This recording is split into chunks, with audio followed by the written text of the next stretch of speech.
Well, as I was just talking about with Susan Rice, the chaos started as it often does with a post on social media from Donald Trump. Yesterday, Trump posted this in all caps, quote, "Elon is doing a great job, but I would like to see him get more aggressive." Now, a few hours later, Elon Musk posted this. All federal employees will shortly receive an email requesting to understand what they got done last week. Failure to respond will be taken as a resignation. That's quite a last line there. Now, shortly after Musk's post, workers across the federal government did receive an email asking them to respond by tomorrow night with 5 bullet points of what they accomplished last week. Now, in his post on Twitter, Musk said people who failed to answer the message would lose their jobs. But the email itself didn't include that threat. Confused already? Same here. I'm also confused. And same with most of the federal workforce. Now, we should be clear about something. Elon Musk has zero legal authority to fire government employees or force their resignations. These people don't report to Elon Musk. They report to heads of their agencies. And the heads of agencies are, in some cases, telling them not to respond. As Sam Stein of The Bulwark reported, basically every federal employee he talked to last night said their agency head encouraged them not to respond to the Musk email. That even included the new Trump sycophant at the top of the FBI, Kash Patel, who told FBI employees not to respond. So Elon Musk says email back or resign, and heads of agencies say don't respond. Got it. And what about people who just can't access their email right by tomorrow's deadline? What about them? The Washington Post noted one example of people in the Defense Department who are on tours of duty in remote or inaccessible locations and cannot check their emails. What happens to them if they don't respond by Monday night? Who knows? And I'm sure it hasn't been thought about. What about the people who are too sketched out to respond? One employee at the Commerce Department told Politico, "This email looks exactly like all of the phishing email examples that federal employees see in training. I'm not responding to it." Again, another example of total chaos, all caused by unelected Doge guy Elon Musk. And again, he has no legal authority here. What this looks like is a very clear effort by the richest man in the world to either intimidate or demoralize, or both, the entire federal government into leaving their jobs. Joining me now is Robert Reich. He's the former Secretary of Labor. He served in government for more than 2 decades across 3 administrations. Thank you so much for being here. I want to talk about your viral tweet in a moment, but I first wanted to just ask you, you have managed a department, you have been a defender of workers for so many years. What do you make of this email that went out to federal workers, and what do you think Elon Musk is trying to do here?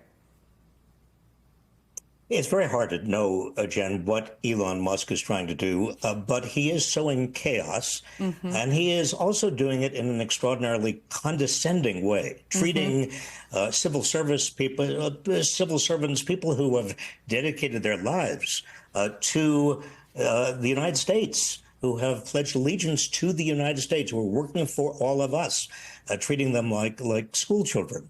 This is the richest man, the richest person in the world, who has no formal government authority whatsoever. He has never been confirmed. Nobody has seen his conflicts of interest. Nobody has seen, and anything has been vetted. And he, on his own, I mean, that email came from him. It was put on his own platform, which he purchased, X, for $44 billion, telling federal workers what they have to do. Well, if this is not a takeover of the federal government of the United States, I don't know what is. You just mentioned conflicts of interest. There are a lot of reasons to be concerned about Elon Musk. I think this is a big one that it's important for people to understand.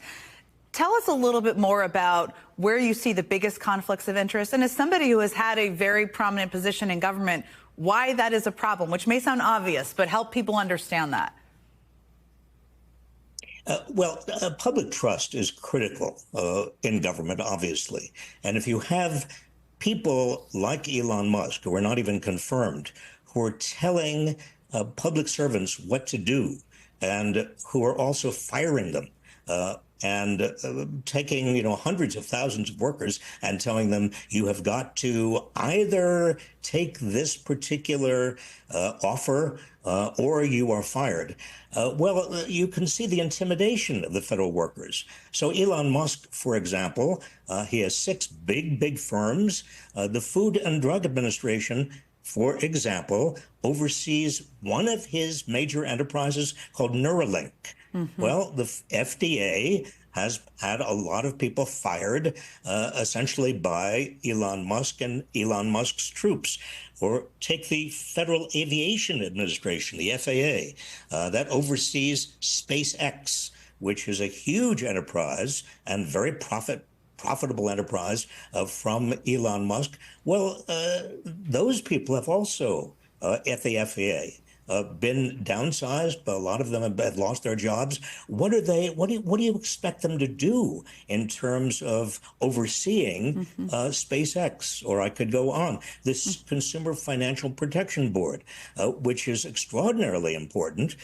Tesla has a lot of financial issues with regard to consumer debt, and also Musk has talked about using X as a payment system. Well, what are you going to expect in terms of a very strong oversight from an agency that is being attacked by Musk?